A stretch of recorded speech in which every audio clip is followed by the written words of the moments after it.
छावा. प्रत्येकाच्या मुखी एकच नाव, पण ह्या इतिहासातून शिकावे आणि लक्षात असावे. गिरवावा कित्येकदा शंभू राजांचा तेजस्वी इतिहास पुन्हा पडावा विसर तुझ तर होईल इतिहास मुका न घडो तुझ्या हाते हा गुन्हा.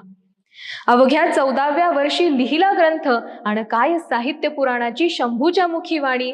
असावे वाचन विचारांना वळण देणारे आणि घ्यावी रामायण महाभारताची शिकवण काणी.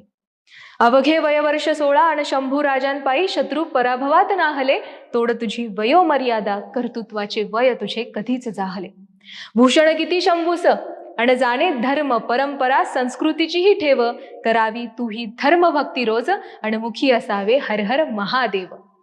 व्यायाम मल्लविद्या शौर्य राकट त्या शिवशंभूच्या भुजा. करती सर्वांवरी माया भावनात्मक मन आणि असावी शरीर यष्टी. जणू रांगडा मर्द मराठी मातीचा अशी तुझी काया. शिवपुत्र सन्मानती सीता राधे समान पत्नी यसूस. प्रेमाने म्हणे श्री सखी तूही शिकावेस तेच प्रेम तोच पत्नी सन्मान. आणि असावेस तूच तिच्या हक्कांचा पाठीराखी. कवी कलश हंबीरराव संतोषी बहिर्जी असे अनेक सद्गुणी मावळे शंभूच्या संगतीत थोरी. असावी तुझी ही संगत सुविचारी. कारण दुर्गुणी येती जीवनात राही कर्तृत्वाची पाटी कोरी. अर्थ राज्य धर्म न्याय शास्त्र जणू असे साऱ्या कौशल्यांचे शंभूचरणी धाम. असावा त्वयातही मोहविद्या आणि सद्गुणांचा आणि व्हावे तूही विनम्र श्रीराम. धर्म की प्राण विचारता औरंगजेबाने छाव्याने डरकाळी धर्माची फोडली. स्मरण असावे तुझं हे धर्म बलिदान ज्याने मृत्यू तांडवाची सारी सीमा तोडली. न डगमगले शंभू राजे मृत्यू भई धर्म बलिदानाने जाळली मुघलांची लंका.